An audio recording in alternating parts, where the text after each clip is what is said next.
So if you're wondering, does most of these packages come in like that? Yep, they are. Nevertheless, what are we going to get? That is what we're going to find out. We're going to do this unboxing together. We're going to have maybe some fun, or we're going to have a lot of shenanigans. Nevertheless, I just wanted to see what are we going to get inside the box, and oh man, I forgot my knife. But let's first talk about the specifications. The processor we're going to get is the AMD Ryzen 3 5300U. It's not the most powerful one. It comes with 4 core and 8 threads. Base frequency with turbo, the 2.6 GHz stable and 3.8 GB of turbo, AMD Ryzen RX Vega 6 and DDR4 3200 MHz dual channel. Nevertheless, the specification list is not the latest out there, but I really wonder how far we can push it and what can we actually play. I think the most appealing thing for me personally is that we're having a different kind of a design. And I mean, particularly when you're looking at the way how they pronounce this, just by having a very cool, like, new way to play. Bring this thing with you with friends, and it comes with a beautiful, tiny, compact design.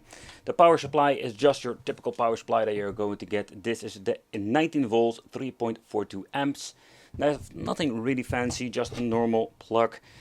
Then in here we're having the system itself with some pretty cool features. There come different kind of colors, and one of them is green, of course, what you see over here. It comes with a tiny display at the front, and the overall construction is quite genius. I've already seen some things. Overall, we're going to get 4 USB ports at the back. We're going to get 2 HDMI out, RJ45 at the back, and the input for the power supply. At the front we're going to get an audio jack Type-C, and we're going to get 2 USB ports. But that's not all. Let's take a close look at the other compartment, what are we actually going to get. So here we're having the manual. I must say the smallest Ryzen based PC in the world. It's quite a bold statement, but so far I know this is actually true. Let me know in the comments if you have found another one that is basically different and smaller. But here we're going to see the different colors you can get. The Storm White is also very cool, with the Battleship Gray. A lot of cool looking different colors. Going to get some stickers, and here the mini desktop PC quick guide. Let's see, here we're going to get a filter, and the filter that we're going to basically place in here for getting the dust out. I'm particularly going to use this thing for indie games and just for party games. One of the old ones is Blaze Rush, and this game runs, of course, without any problem on even a lower powered AMD Ryzen chipset. And this game, oh boy, I can tell you, this is a lot of fun.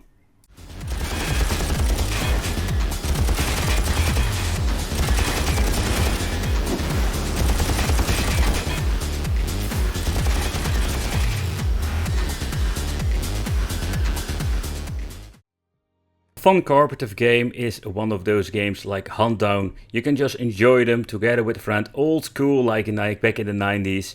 And of course this game is like Sonic Mania, Street of Rage 4 and many other great titles. They run just fine on this. Thus in my opinion, this thing is great for mini games.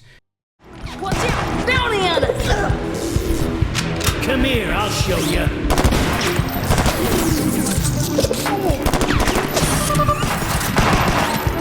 Flawless execution. So okay, when it comes to, let's say, old school AAA games, let's say a Street Fighter 4, I still love to play. These games will run absolutely great on 1080p and everything set to the highest setting.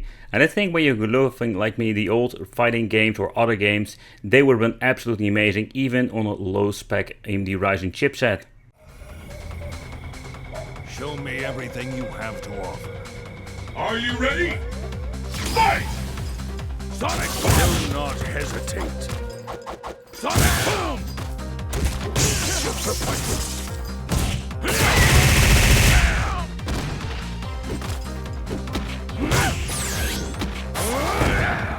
But let's get into some emulation, and when it comes to the old school stuff all the way up to Sega Saturn, it's no problem whatsoever. Where I want to focus on some systems like PlayStation 2 to begin with. And I can tell you, even on a low spec system like this, it runs pretty damn great. Here we go. Round 1. Fight.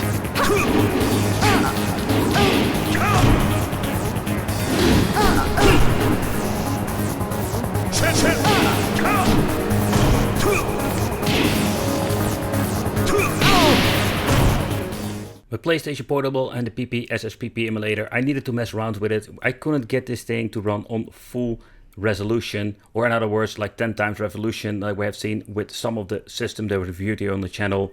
Due of like the lack of power, we need to scale it all the way back to 6 times. We have some dips with some cutscenes, but beside that we did have a very good overall playable gameplay.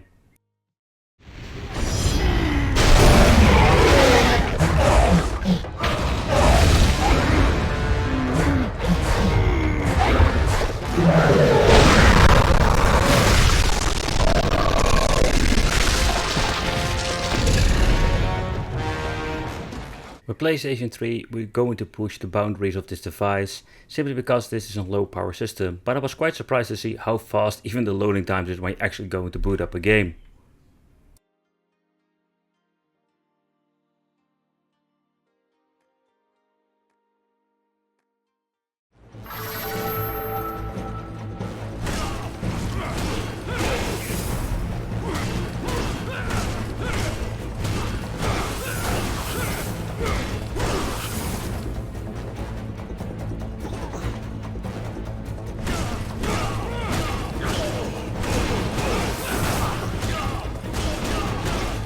You're mine.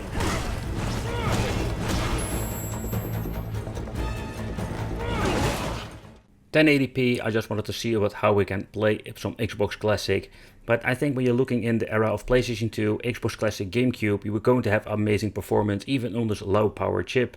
And that's I think very surprising, and especially because this thing is so small, it's going to be absolutely great.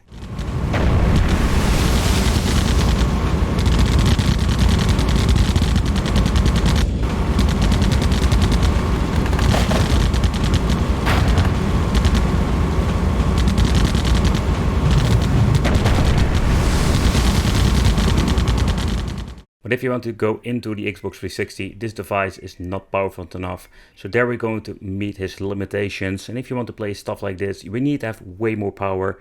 So the light version of the Xulu is not the way to go to. It's just fun all the way up to, let's say, the Xbox, PlayStation 2 and GameCube. And some PlayStation 3 gaming, of course.